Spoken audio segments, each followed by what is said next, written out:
All right, we're live here on a Wednesday night. It's Panther-Lair Show, July 6th, 2022, 8:30 p.m. as we always are. YouTube.com/Panther-Lair.com is the site where we do the live stream every Wednesday night. I'm Chris Peak from Panther-Lair.com, Panther-Lair.com, Pittsburgh.rivals.com. If you're a Pitt fan, you know that website. You should know that website. It's the most... what do I always say? The most comprehensive source of Pitt sports news on the internet. Football, basketball, recruiting.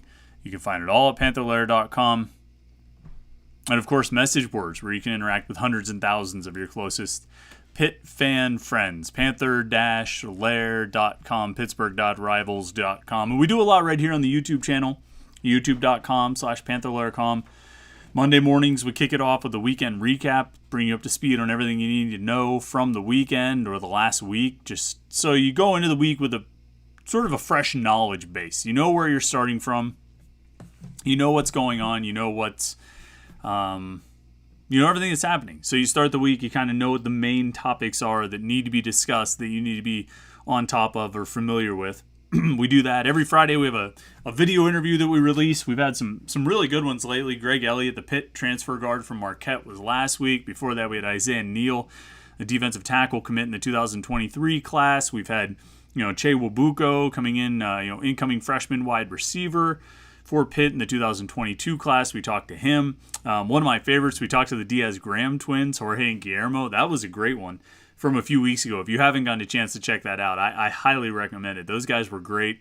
They were cracking me up. And I thought it would be good. I had a feeling it would be good. It ended up being even better than I expected. So, go back and look at that one. We talked to Nellie Cummings. We talked to Jason Capel, which I think if you're a Pitt basketball fan and you're following the program, you've been following the program, you're curious about the program, kind of overall and where it is sort of specifically right now, the Jason Capel interview I thought was really, really good. I thought Jason was really interesting to talk to, and I thought a lot of his answers and insight were really good, both on the program and on the state of college basketball, recruiting, transfers. I mean, we covered a lot of ground with Jason, so definitely you got to check that one out. It was a really good conversation, and I've enjoyed doing them all. Hopefully, you've gotten a chance to look at them. They're all right there on our YouTube page, youtube.com/Panther-Lair.com.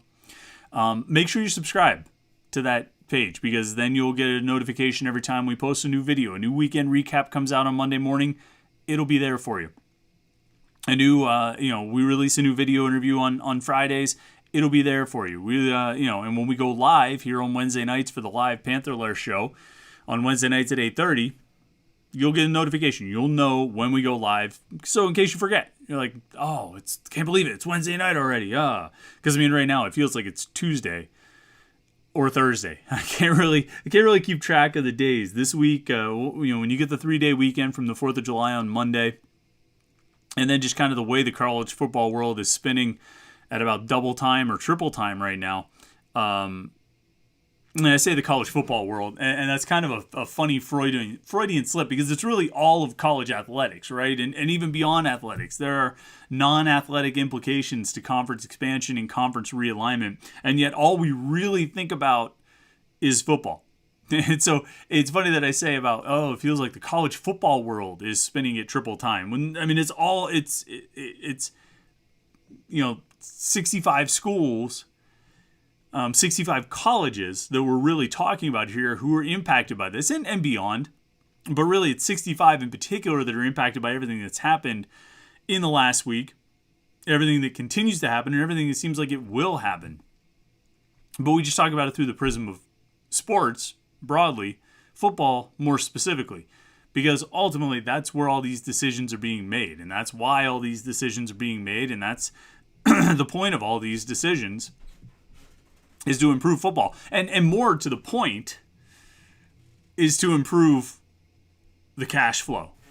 The cash flow is what it's all about. The cash flow is what motivates everything here, and every decision you look at, every move that's made in conference expansion or conference realignment, everything that happens, heck, everything you read Everything you're reading, every sourced report that you read is planted there by someone who is driven by money. I mean, it's all about making more money. That's why all of these things have happened. It's why all of these things continue to happen. It's why all these things will keep happening for money. And it's funny, as much as we talk about Notre Dame, and we talk about Notre Dame and, being so pious and conceited and high and mighty, and they just think they're something different, and they're the University of college football in America, and they just hold themselves above everybody else. I'll give Notre Dame credit for one thing. All right.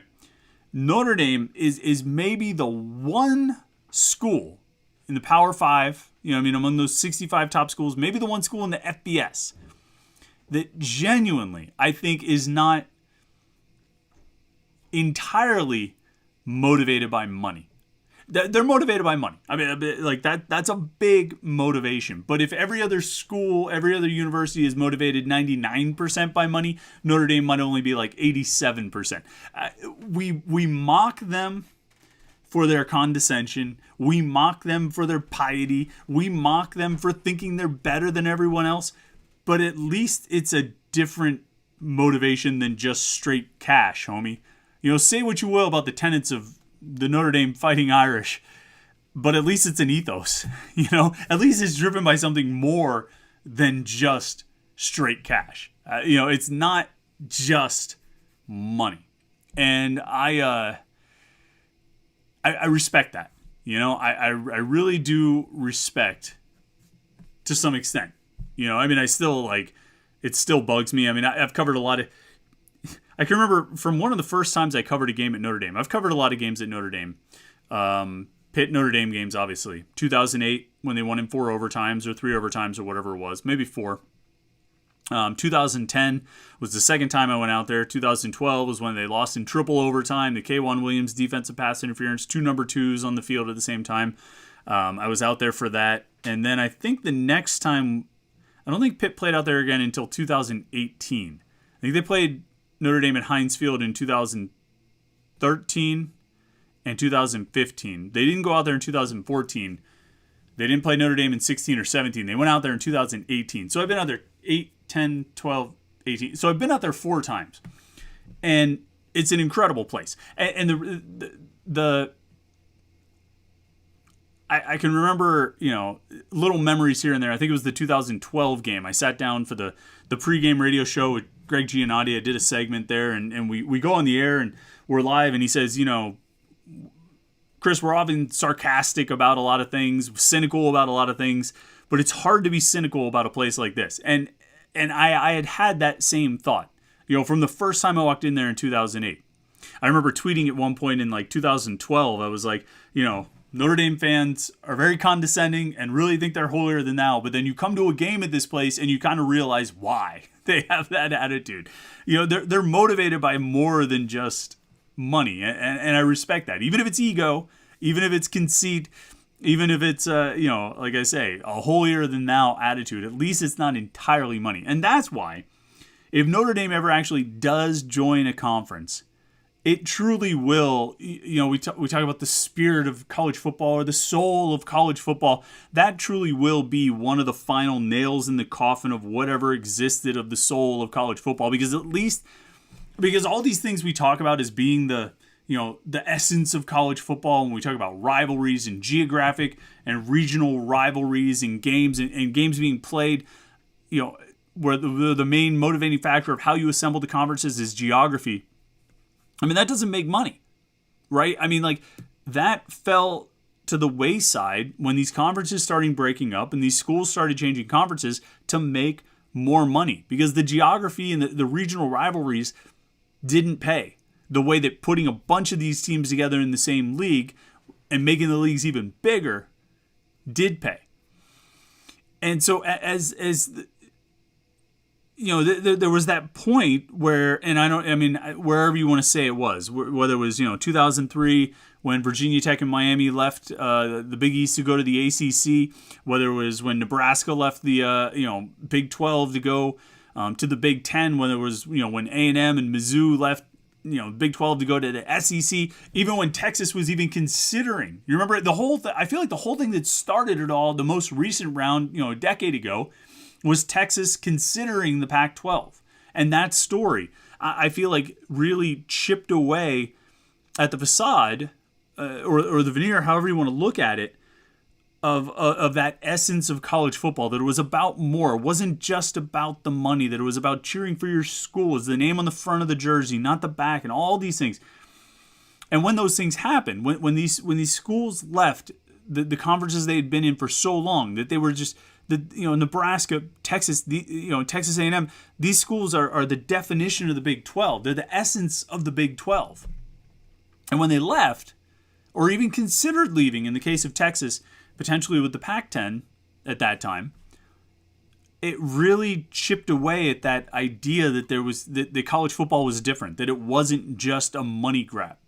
Because when those schools left, when those moves were made, when a conference like the Big East was able to be effectively disassembled over the course of an 8 or 9 year period, with two big rounds of moves, where Virginia Tech, Miami, Boston College go first, and then Pitt, Syracuse, and West Virginia and Rutgers leave after that. Rutgers goes to the Big 10, West Virginia to the Big 12, Pitt and Syracuse to the ACC, and that's it for Big East football.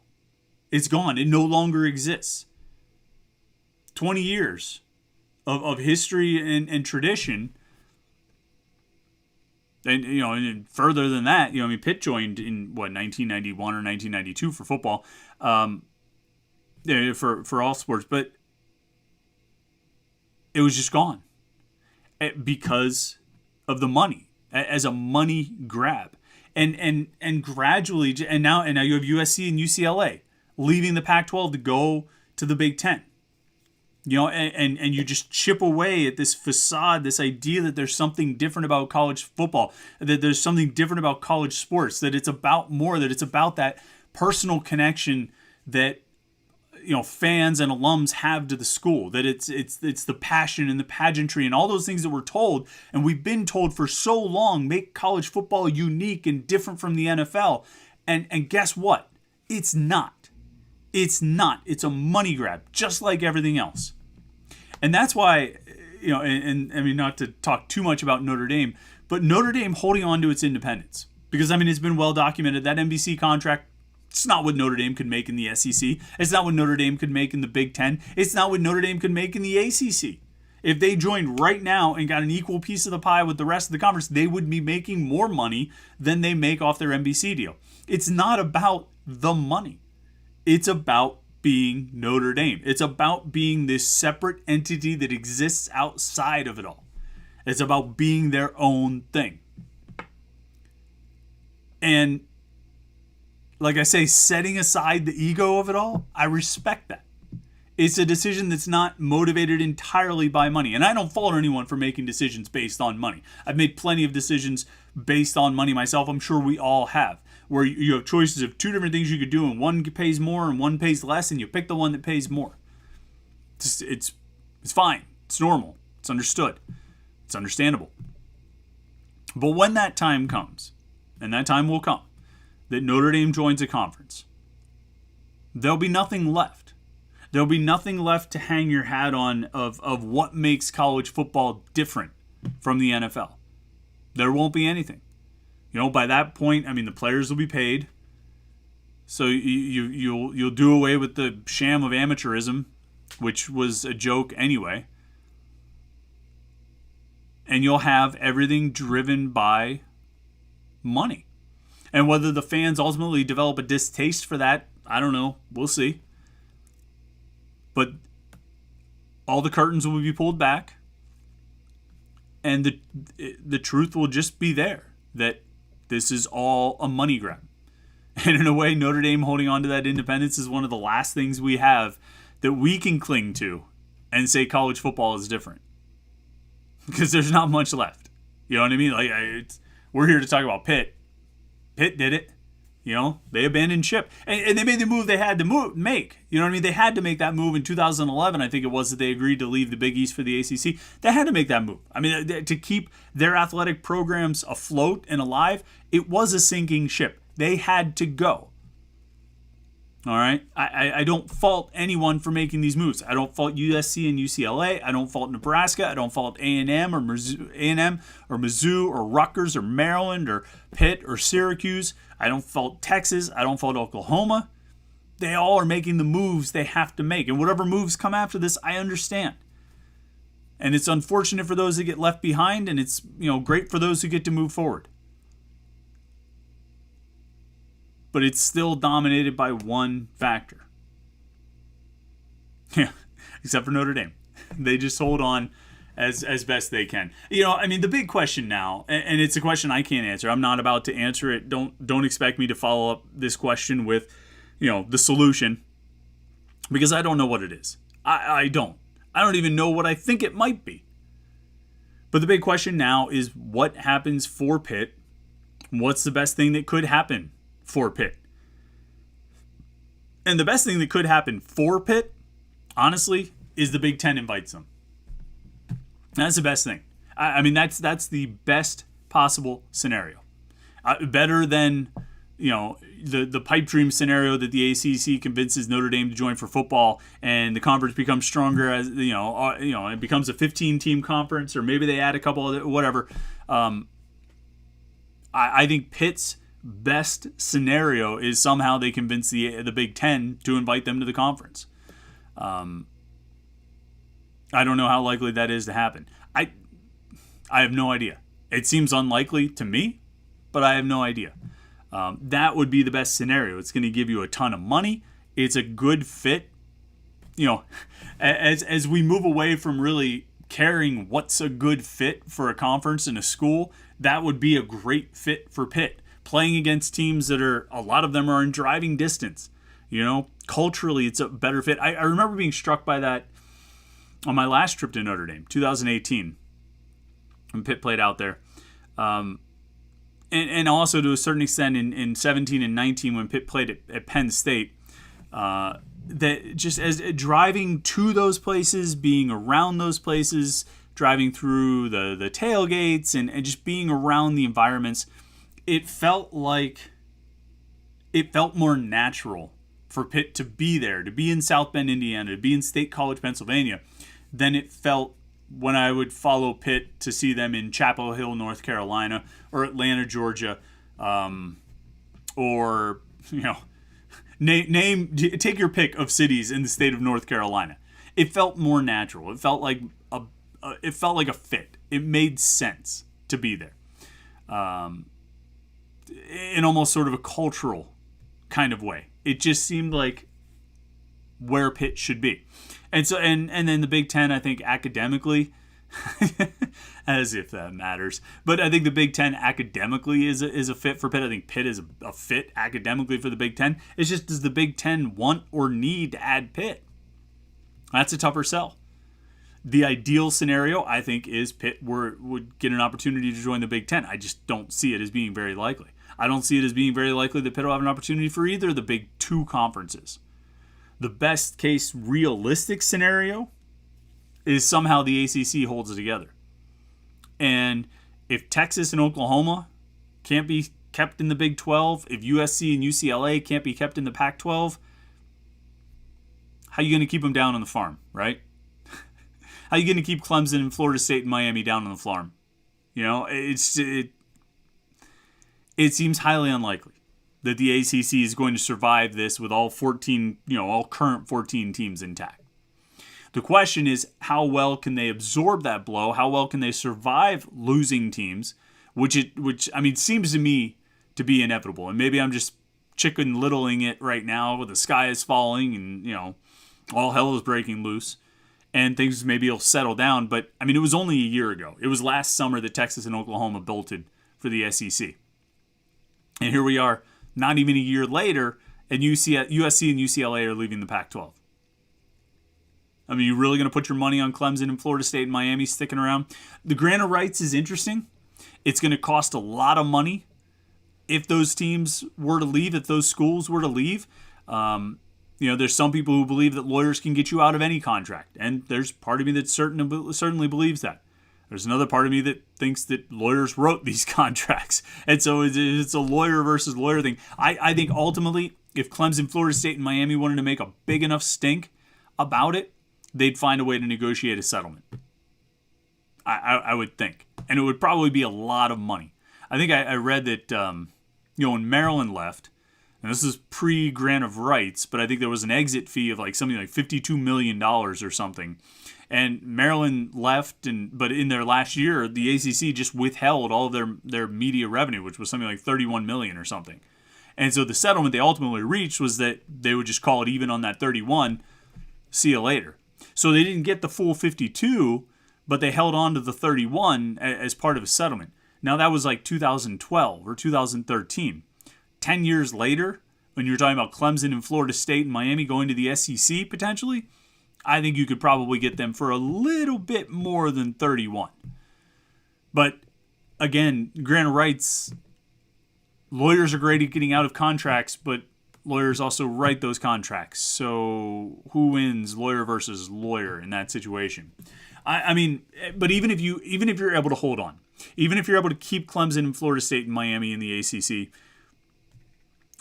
let's call it long term. Grant of rights agreement really, it runs through 2036. So you've got another 14, 15 years of this. And at a certain point, those schools will hit cross a line where it makes more sense financially to just bail and pay off the ACC than it makes to stay in the conference for any longer. And so I think it's best to assume that I think the ACC needs to fortify itself so that if and when those defections come, they'll be ready and hope, ideally strong. And it looks like the best way for that to happen, or the most likely way for that to happen, is some sort of alliance or collaboration or loose entanglement or whatever phrase we're using these days with the Pac-12.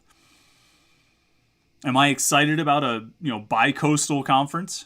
Am I excited about Pitt and Washington State being in the same league? Not necessarily. That puts you at 24 teams. If you lose Clemson and Florida State, you're down to 22. If you lose Clemson, Florida State, Miami, and North Carolina, let's say, which we talk about shedding away that essence of college football, the vestiges of what once mattered in this sport. If North Carolina were to ever leave the ACC, I think the triangle would become the Bermuda Triangle. It'd be like the land version of the Bermuda Triangle, and just all of the ACC media that's all centered around that area would just collapse into the ground. A giant void would open, and Duke would get sucked down into it, and Wake Forest would get sucked down into it, and State would get sucked down into it. State. You got to call them State. In North Carolina, you're far too busy to say NC. You just call them State. Everybody knows who you're talking about. There's only one state in this conference. but just all the triangle media would just get all sucked down into this void. They wouldn't be able, their poor little heads would just turn into tobacco plants if North Carolina ever left the ACC. But say those 4 teams go, and you're left with a 20-team conference with footholds in some major markets on both coasts. Not necessarily the main draws in most of those markets, but a big enough draw that you're going to get yourself on the subscription tier, even if it's all streaming at that point. But we're going way far down the road right now. We really are. It seems like the ACC and the Pac-12 could help each other the most. It seems like nobody really wants the Big 12. Nobody really wants to be in the Big 12 if they're already in one of the other power conferences. And nobody seems to really want the teams that are in the Big 12 right now to join them. So, but the ACC may find it valuable or necessary to take a few of those teams. Take West Virginia. Take Cincinnati. Take Kansas and Kansas State or somebody like that. I don't know. UCF. I don't know. I don't know what you do. It all feels very much like rearranging the deck chairs, right, on the Titanic. So I don't know. I don't know what happens next for Pitt. I don't know what happens next for the ACC. I don't know what happens next in this conference realignment. I really don't. People on the message boards will be like, "What are you hearing?" You have to understand these things are happening at a very high level of the universities, And that's at the universities where they're actually happening. You know what I mean? I don't know what Patrick Gallagher, Pitt's chancellor, Pitt's outgoing chancellor, is doing with this particular situation. And so things like that don't tend to leak out all that much. I mean, we heard about USC and UCLA, like the day before it happened? We heard about Texas and Oklahoma the day before it happened, or a few days maybe before they happened. Things like this operate at a level where the people executing these moves and these discussions are pretty good at keeping them secret. So I don't know what's going on. And I couldn't even begin to guess, because I never would have guessed that UCLA and USC were going to go to the Big Ten. I thought Texas and Oklahoma were going to stand pat and be the pillars of the Big 12 and continue to help build that conference. Not so much. All right, let's get to comments and questions, because I know a lot of people have a lot of things to talk about right now. And I know, there's other stuff to discuss, and there's other things I want to talk about with this season, but the upcoming season, the recruiting, there are a lot of topics I want to cover, but I do want to get to what everybody's talking about today.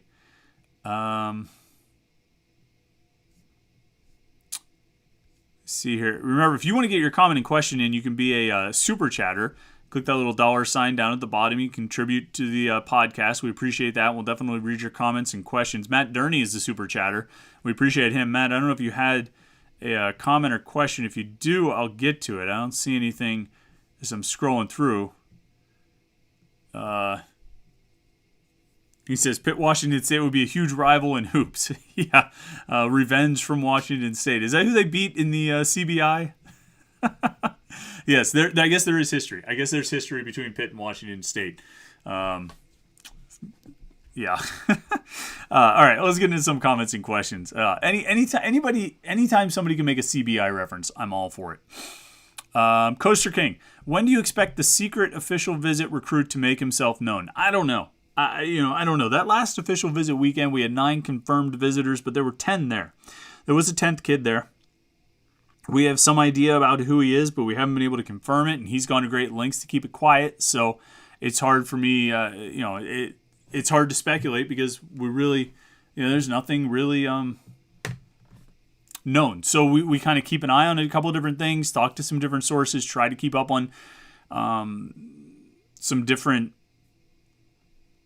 potential ways that things might come out. But for now, we're just kind of waiting. And there's still 3 unannounced commitments, too, if you're keeping track of that at home as well. Matt Durney. Oh, Matt, you had the first one of the first comments. I completely skipped over that. He says, hey, Chris, talk me off the ledge that Pitt football won't end up in a meaningless football conference within a few years.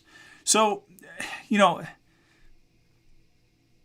that's one of the tricky things, because if the grant of rights can hold, if the grant of rights can stand up to legal challenges, and there are differing opinions on whether or not it can, but if the grant of rights can stand up to legal challenges, and the grant of rights, every school signed it, basically gave their media rights over to the ACC. So any media revenue they generate, that school generates, over the course of the length of this time, I think it runs through 2036, any media revenue they generate goes to the ACC.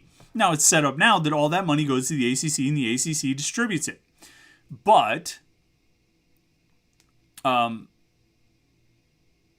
in theory, if Clemson were to jump, or Florida State or whoever were to jump to the SEC, I guess in theory, whatever their media payout from the SEC, that money would go to the ACC, in theory. I think that's how it works. So that's what we're talking about when we talk about this grant of rights. And so there's a lot of money at stake. You know what I mean? Like, the school stands to lose a lot of money that it should be gaining, right? It's not necessarily money they're paying out of their pocket, but it's money they're not bringing in to cover the budget and the things they do need to pay for. And so as long as if that can stand up to a legal challenge, then they should be able to hold the ACC together. And TRR asked the next question. Hate to ask, but what do you think happens with the ACC? Will it add or stay patient at 14 and hope for the best? I think it's hard to envision them adding schools. I think I could see some sort of alliance, some signed alliance or agreement or deal between the ACC and like the Pac-12, or even the Big 12. I think it would be interesting if you put the Big 12 and the ACC together in some kind of organization. Some way that makes the conference bigger and stronger and maybe a little more stable, and maybe potentially opens the door for a new media deal, a new deal with ESPN to get more money, right? To increase that revenue share that all the schools get. So, I think on one hand they could do that, or on another hand they could stand at 14. If the grant of rights can hold up to a legal challenge, then they should be able to stand pat at 14 and proceed with the status quo, with the understanding that probably in 2036, whoever those power teams are, if it's still Miami and Clemson and Florida State and maybe North Carolina is the most attractive brands in the league, then they'll end up jumping at that point. That's my guess, but I really have no idea. Michael Zimmerman says, 2 expansion-related questions. 1, how much are present recruiting efforts, like with the class of 2024, affected by conference uncertainty? And 2, could Pitt or any non-Notre Dame program feasibly survive as an independent? Question 1, as far as the recruiting, this just happened in the last week, so I don't know much. We haven't been asking the 2024 recruits what they think about this situation and how they're responding. Some of this stuff I think is pretty far off in the distance for them and doesn't necessarily resonate all that much. They're not thinking about what it could mean for Pitt if Pitt ends up in a tier 2 conference. I would think, but I don't think it makes it's not making a huge impact right now, I don't think. In question 2, could Pitt or any non-Notre Dame program feasibly survive as an independent? I mean, not living the lifestyle they currently live, right? I mean, BYU has gone independent. They're about to join the Big 12. UConn went independent. Didn't UMass went independent? I mean, like, if you really want to make it work and live a healthy lifestyle and have a big budget and all those things, you need to be a national brand. You need to have a national following that's going to support a big TV contract. That's where the money comes from. And so, no, I don't think Pitt could do it. Alabama, maybe. But I don't think Alabama could get, I shouldn't even say Alabama, because I think Texas might be the one that could actually maybe pull it off. Texas, TRR says maybe Ohio State could kill it as an independent in football. So maybe Texas, maybe Ohio State, maybe Michigan, maybe could get a big enough TV deal to make it work. But are they going to get more money out of their own individual TV deal than they would get out of the SEC's contract, which is going to get even bigger, or the Big Ten's contract, which is going to get even bigger? I don't think so. So I think those programs, I think Texas, I think Ohio State, I think Michigan could survive, but they'll make more money in the conferences. Josh Newark says conference expansion is outside of any of our control. Rather than worry about the worst case scenario, just enjoy the current season. Yeah, I mean, this stuff happens in July. You know what I mean? Which kind of it doesn't always happen in July. I remember Pitt's move to the ACC. That news broke the morning they played at Iowa in 2011. I can still remember that as clear as day. Walking into the press box at Iowa, and John Paquette, who is like the head of media relations for the Big East, was at that game. Because, the conference officials will go around to various league games throughout the season, and he was at that game. And I knew him, and I said... And the news had broken while I was on the way there, and driving to the game from the hotel, and there was John Paquette just sitting in a corner by himself. I don't want to say forlorn, because he's a pretty cool character, but he definitely wasn't. He wasn't joyous at the news that Pitt and Syracuse were going to bail for the ACC, but for the most part, I mean, sort of to Josh's point, I mean, this is happening in July, right? This happened in the first week of July. the end of June, first week of July. Really the lone truly dead time on the college football calendar. And so it's dominating the headlines, it's dominating the airwaves, it's dominating the internet, because there are no games or anything like that to distract or take away from it. By the time we get to September 1st, we're all going to be thinking about the backyard brawl. You know what I mean? I don't think we're going to be thinking about this quite as much, but right now it's all fresh. Right now it's all new. And right now it's like there's not a lot else to think about, not a lot else to talk about. So we talk about this. But I'm with you, Josh, and we've started rolling out some of our season preview content, our Anatomy of a Position series. We started that yesterday by breaking down the quarterback room. It's kind of a cool series. I like it because I think it's everybody does position previews every year, right? But each summer we do this Anatomy of a Position thing because where it not only looks at what the outlook is for the team this season, but it looks at how each position group was built. So we look at the recruiting, like we have the anatomy of the quarterback position, and we look at the quarterbacks that Pitt has recruited since the class of 2018, because that would be those would be the classes that fill the current roster: 2018, 19, 20, 21, and 22. Those 5 classes. And so you look at those 5 classes, the quarterback recruiting, they signed Nick Patty and Ricky Town in the 2018 class, Davis Bevel in 2019, and Nate Yarnell in 2021. Since 2018, 5 recruiting classes, that's what they've signed. 4 quarterback recruits. They didn't sign anybody in 2020, and they didn't sign anybody this year in 2022. Recruits, we're talking about. We're not talking about the transfers they brought in. We're talking about recruits. And out of those 4 guys they signed, only 2 of them are still on the team, Nick Patty and Nate Yarnell. So this year's team, which could have quarterbacks from 5 different recruiting classes, in theory, 6, if they sign someone in 2017 who redshirted, he could be here for a 6th year. But we'll just stick to the 5 sort of traditional classes that would have filled this roster, 2018 through 2022.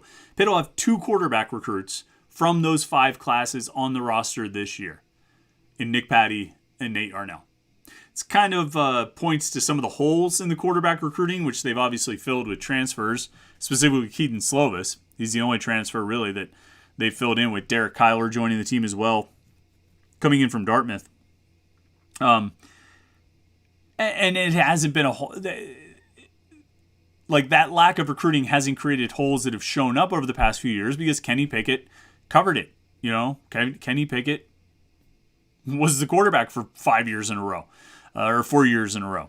Now, they do have the quarterback committed already for the class of 2023, Kenny Minchie. He was an Elite 11 finalist. I think he ended up, the general consensus was right around 7 or 8, ranked 7 or 8 out of the 17 or 20 guys that went to the Elite 11 finals to find out who would truly be the Elite 11, which is the best quarterbacks in the country in the class of 2023. And Kenny Minchie came in among the top 10, top 8, at worst. So that's pretty good, and I think gives you hope for the future. But to my point, we're working on that series right now. We just did the quarterbacks yesterday. We got the running backs coming tomorrow, kind of breaking down how that position group came together. We're trying to look ahead to the season, but this conference expansion stuff is a big talking point, as you can imagine. General So's Chicken says, I'm hearing the ACC wants to at least add 4 schools. If so, I think the best scenario would be West Virginia, Texas Tech, Oklahoma State, and Notre Dame. That's what you're hearing, huh? I'll take your word for it. It seems like everybody's hearing something different, and it doesn't matter if you're Pete Thamel or General So's Chicken. Whatever you're hearing is what you're hearing. I don't know if those schools make the most sense or not. I think West Virginia would be cool to add. I don't think we're really concerned about academics anymore. So West Virginia will be cool to add just for the Pitt rivalry. Obviously, Notre Dame is the one that everybody wants to add, and they would be a great fit in the ACC. I'm sure the Big Ten feels like Notre Dame would be a great fit in the Big Ten as well. And to be honest, they would be. Notre Dame would be a great fit in the Big Ten. Notre Dame would be a great fit in the ACC. Pretty sure Notre Dame would be a good fit anywhere. I think every conference would tell you Notre Dame is a good fit for their conference, because adding Notre Dame gets you lots more money. I don't know if Texas Tech and Oklahoma State are really good fits for the ACC. They don't make sense just about in any way. But then again, what conference expansion has made sense in the last 20 years. Let's see. Royce Beacom says, I'm sure the Rose Bowl committee has been talked to. Does that bowl become the Big Ten Conference Championship, which they are not supposed to have? I don't know. I think there are probably a lot of interested parties. I think TV is one of the primary drivers, but the Rose Bowl, I'm sure, will be taken care of. That's still, I think, a big moneymaker. But who knows? As we move further into this two-conference system, all the things we thought we knew about college football are going to fade away, and it's going to be a new world of college football coming out. I mean, now, you're already at a point where, some of the major bowl games, I mean, your big-time bowl games, the Rose Bowl and the Cotton Bowl and the Sugar Bowl and the Orange Bowl, or not the Cotton Bowl, the Rose Bowl and the Peach Bowl and the Sugar Bowl and the Orange Bowl, these are playoff games now, every other year. These are playoff games. And so the paradigm has already shifted, and it's going to continue to shift. And what the Rose Bowl is and what it means and what purpose it serves 5 years from now or 10 years from now is going to be different than the purpose it served 10 years ago, or 15 years ago. And so I can't say, I don't know. I don't know what it's going to look like.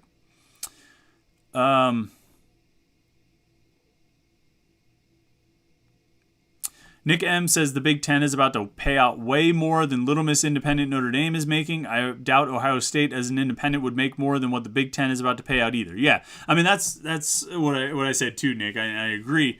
I mean Notre Dame makes less now as an independent than they would make if they joined the ACC or they joined the Big Ten or they joined the SEC. Ohio State, I'm sure, could make a lot of money. I'm sure Texas could make a lot of money. I'm sure Michigan could make a lot of money. They're not going to make more than they would make as members of the Big Ten or the SEC. That's where the big money is. TRR says, prediction time. Ryan Jacoby sends Marcus Minor to the bench. Well, that's interesting, to shift the conversation into actual football and things on the field and what it looks like for Pitt in 2022. It's interesting. I do think Ryan Jacoby impressed the coaches a lot last year. He enrolled late as a transfer from Ohio State, actually. And enrolled, in August, joined the team in training camp. And he, from what I heard, he impressed the coaches with how he picked up the offense. He really, really got it and did well. Well enough. I think he got on the field a little bit late in the season, either on offense or on special teams, something like that, or maybe an emergency situation. Is he going to send Marcus Minor to the bench? I have a hard time seeing that. I mean, Minor's a returning starter. He's played a lot of football. He's one of the leaders of this offense and this offensive line. I have a hard time seeing Ryan Jacoby do that. What about the other side, though? Could he send Jake Cradle to the bench? Or could he just force his way into some playing time? I do think, I mean, we're going to talk a lot about the veteran players on this offensive line, the older players and guys who have been around a long time. And we're going to talk a lot about how that's sort of the foundation of this offense for 2022. But part of that conversation just about every time is going to be about how they're going to need guys to step up in 2023. And I think with guys like Jacoby, I think guys like Branson Taylor, Matt Gonsalves, there are some talented young linemen on this team. They're not going to go into the 2023 season with a lot of experience, but I do think there are some talented players that the coaches are optimistic about. I don't know if Ryan Jacoby is going to do it now, but I think there's optimism about him for the future. Royce Beacom says, face it, TV networks have killed the essence of college football. Yeah, I can't disagree. I mean, they've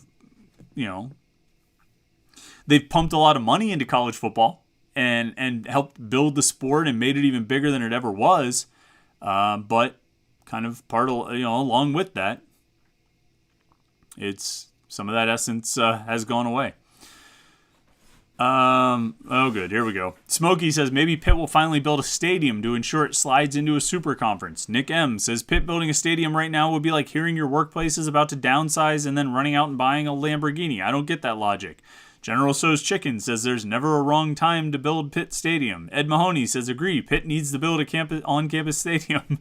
Okay, good. Did we get all that? Did we get all the on-campus stadium talk out? I don't think that makes a big impact here. It's about markets and interest and alumni base and how many eyeballs you can bring to the TV or the streaming service. That's what matters. It's not about the on-campus stadium. Let's see. Josh Newark says, I agree. Big Ten ends the stress. He's referring to when I said that I thought the ideal situation for Pitt, the perfect situation for Pitt would be if they could end up in the Big Ten. Josh says, I agree. The Big Ten ends the stress, but I don't think it happens unless Pitt doesn't take the full media revenue. And maybe that is what Pitt needs to do to survive. So that's interesting. I hadn't really thought about that. Whether Pitt might go into, offer itself to the Big Ten for a lesser piece of the pie just to get itself into the Big Ten. And I hadn't thought about that, but it's been discussed as a possible element or a possible outcome for the ACC. That one of the ways the ACC could work to keep Clemson happy, Florida State happy, Miami happy is to look into unequal revenue shares. That you get your revenue, your revenue, your cut from the media money. It would be determined by a formula of, I don't know if it would include on-field success or not, but it would be determined by, what kind of draw you are and what kind of eyeballs, what your actual value was in terms of that media, how much of that media money came from your product. And so obviously that's going to benefit schools like Clemson and Florida State and Miami. Even if, Florida State and Miami haven't been great, they still draw a lot of attention. They still, I think, generate probably a lot of that media revenue. And so, there's been talk about a system like that. Now, I think that can be a slippery slope and ultimately lead to a conference falling apart anyway. But if that's what you need to do to keep Clemson happy, if that's what you need to do to, keep Florida State happy and keep them in the league, keep North Carolina happy and keep them in the league, then maybe that's the approach. I don't know if that's a great idea or not, though. Brock Madonic says, now that 2 of the suspected silent commitments have announced their commitment dates, any idea when the 3rd silent commitment from last week will announce his decision date or announce his decision to Pitt? So the 2 suspected silent commitments who have announced commitment dates. Lamar Seymour, the wide receiver who was committed to Miami, decommitted shortly after taking his official visit to Pitt. He's announcing, I think, is it on the 12th? I forget which date it is. It's coming up the next week or so. He's going to announce his commitment. Jordan Bass, the linebacker from Virginia, who is pretty much down to Pitt and Virginia Tech. Those were his 2 official visits. He's going to announce his commitment on September 1st. Those are 2 guys who have been suspected as silent, unannounced commitments, guys where Pat Narduzzi sent out his Pitt is it tweet, and no recruit has claimed it yet. Those 2 guys were suspected, rumored to be 2 of the 3 unannounced. The 3rd, we're not really sure who it is. That's still kind of up in the air, and I don't know what the expectation or timeline is for that one. Noah Frederick says, I know football and basketball are king, obviously, but I wonder what these giant conferences will mean for Olympic sports. I mean, I only chuckle, Noah, because it's like nobody really cares about those sports. I mean, none of these decisions are being made with those sports in mind. I mean, you see I forget if it was an interview or a press release from USC or UCLA and they talked about some of the, non-revenue sports or, some of these other, Olympic sports, whatever you want to call them, and how they were going to deal with travel. And I swear, the quote was oh, we've been told the Big Ten has a plan for that. It's they're not even really concerned about that. Ultimately, all those sports will benefit. You know what I mean? The more money that comes into the athletic department, the more money that comes into the university will benefit everyone. It'll benefit all of the sports. They'll all get a bigger chunk than they were getting before. I mean, that's I think that's how the academic side and the university administration side justify making all these decisions exclusively with football in mind. They justify it by saying, okay, we're doing this for football, but football is going to bring in X amount of money, which is more than anything else we do. And so we're going to bring in all that money and use that to help everything, to help the athletic department overall. And so that's what they'll mean. That's what these moves will mean. for the track team or swimming team at USC, or the soccer team at UCLA, or the lacrosse team at Texas or Oklahoma, whatever. That's what it'll ultimately mean, is that they will get more money. But ultimately, it doesn't seem like it's even in the periphery of these decisions. Let's see. General So's Chicken says, develop the stadium next to the Southside practice facility so you can still get to practice with the Steelers for recruiting angle, winning. Yeah, I don't really know where you're putting that stadium. There's train tracks that I think would be pretty tough to rip up unless you're going to build a stadium over the train tracks. I really don't think you have room to build a stadium next to the Southside practice facility. So that's not going to work. Hazelwood, I guess, the Hazelwood Green, that possibility, maybe, but you're still kind of, that's not really right next to the Southside facility.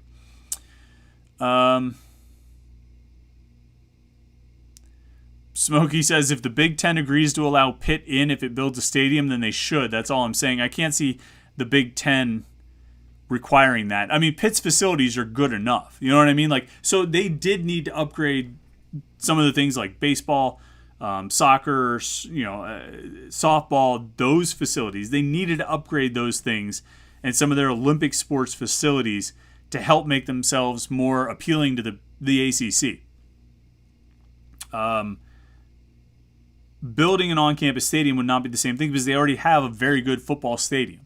They already have, I wouldn't call it state-of-the-art. It's too old to be state-of-the-art, but it's very nice. It's perfectly good. I don't think Pitt's membership in the Big Ten would ever be contingent on building a new stadium. Ed Mahoney says, I would love to see Pitt join the Big Ten, but unfortunately I do not see the Big Ten knocking on Pitt's door. Yeah, I don't either. It just doesn't seem like there's a lot of interest there. When the Big Ten is sort of putting word out that they're done for now, unless they can get Notre Dame, it doesn't seem like Pitt is really on the up next. Let's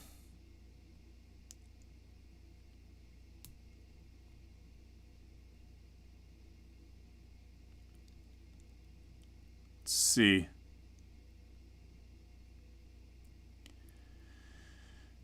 Scrolling down here. General So's Chicken says a few other sports YouTubers. Oh, where'd your comment go? It just bounced off.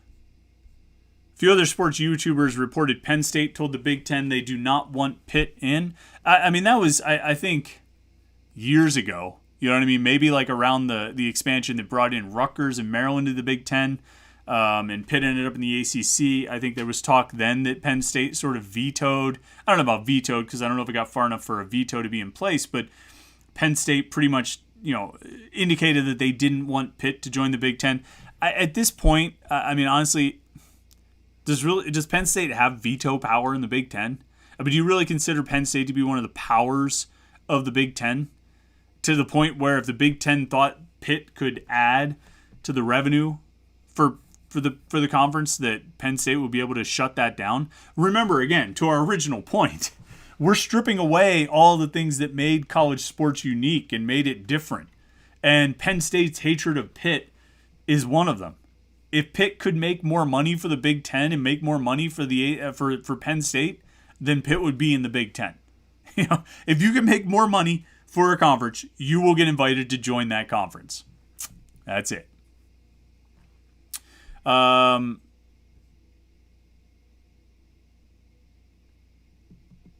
Josh Newark says, I really don't see how an ACC Pac-10 alliance keeps those two conferences in the conversation.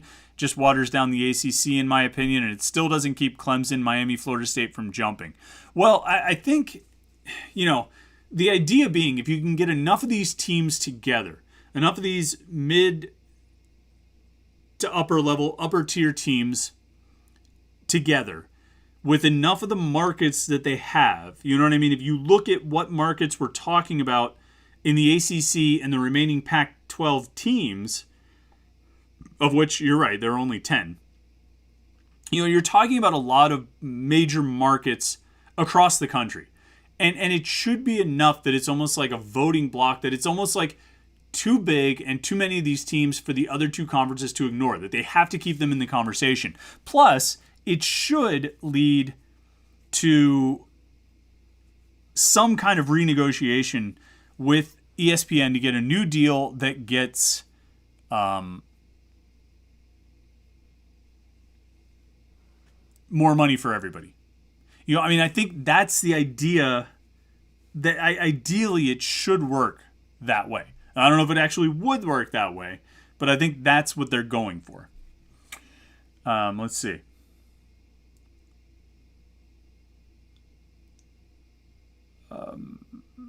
A few other comments I wanted to get to here. TRR says West Virginia, Cincinnati, Baylor, and Oklahoma State will be a pretty solid four to replace, ACC defecting teams, if there are any. They would.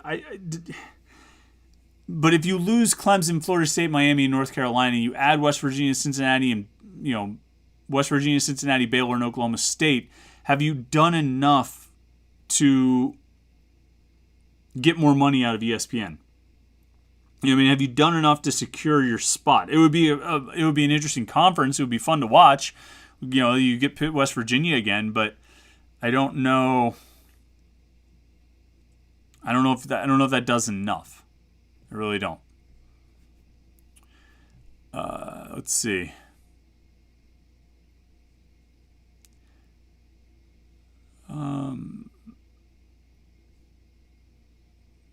Guys are talking about ticket prices. Let's see what else we got. Matt Durney here. We'll do this. Matt Durney says, what odds do you put on Hakeem Williams committing to Pitt? It makes sense monetarily to even consider Pitt just to get on the field freshman year, put up big numbers, and make transfer money like Addison. So Hakeem Williams, a 5-star wide receiver, visited Pitt a couple weeks ago. Took his official visit to Pitt. It was one of 2 official visits he took in the month of June. The other one was to Georgia. Everything we can gather, it seems like Pitt and Georgia are his top 2 schools, which is pretty impressive, just to be in that part of the conversation with Georgia, be ahead of school like Texas A&M, who was thought to be one of his leaders.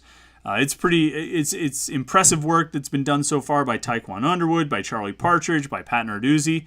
It's still going to be a big battle. I still would say Georgia's probably the favorite, but I think Pitt is very much in the conversation, probably more in the conversation than you would think if you just read sort of like national reporting on Hakeem Williams and his recruitment. If you just read what's being written and you read the crystal balls and the fan casts and the future casts and the Twitter and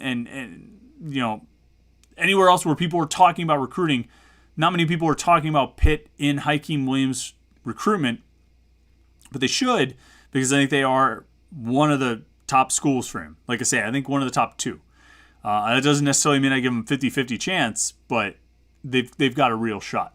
I think they've got a real shot at landing him. We actually talked a lot about Hakeem Williams last week or the week before on the show. I forget exactly, but it's impressive, the work that these guys have done with Hakeem Williams. Listen, I need you guys to help out, like this video, and subscribe to our YouTube channel. This is important.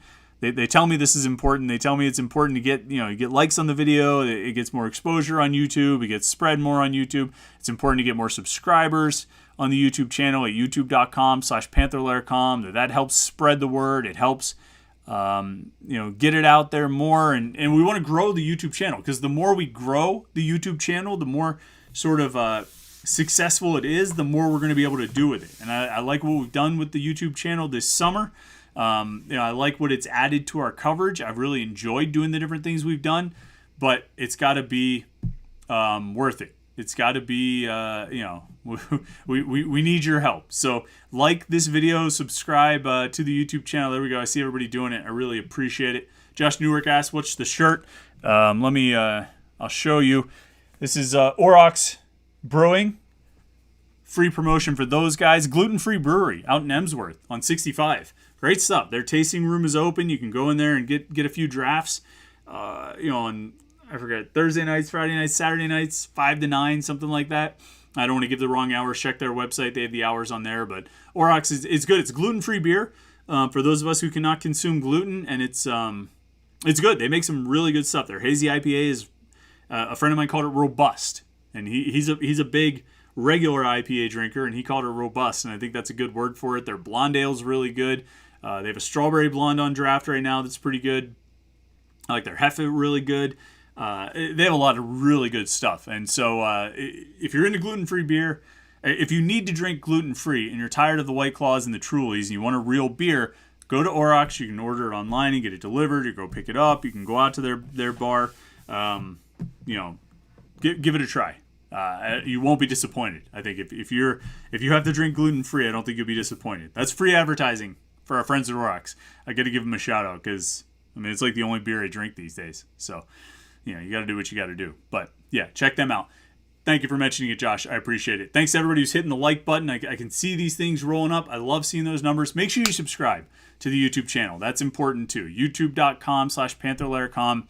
Hit that subscribe button. Help us build this YouTube channel so we can keep growing, because that's what we like to do. Make sure you stay tuned to Panther-Lair.com, Panther-Lair.com, Pittsburgh.rivals.com. Follow us on Twitter at Panther-Lair, Pantherlair. We're hoping to have another video interview, conversation video on Friday that we'll release, and then we'll have a Monday weekend recap every Monday morning.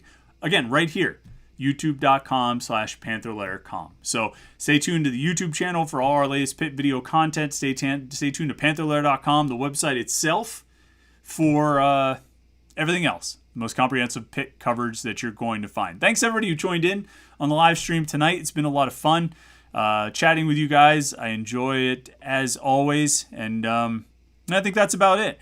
Have a great rest of the week. Have a great weekend. We'll talk to you next Monday morning for the weekend recap, and then next Wednesday night at 8:30 for the Panther-Lair Show. Thanks again. Have a great weekend.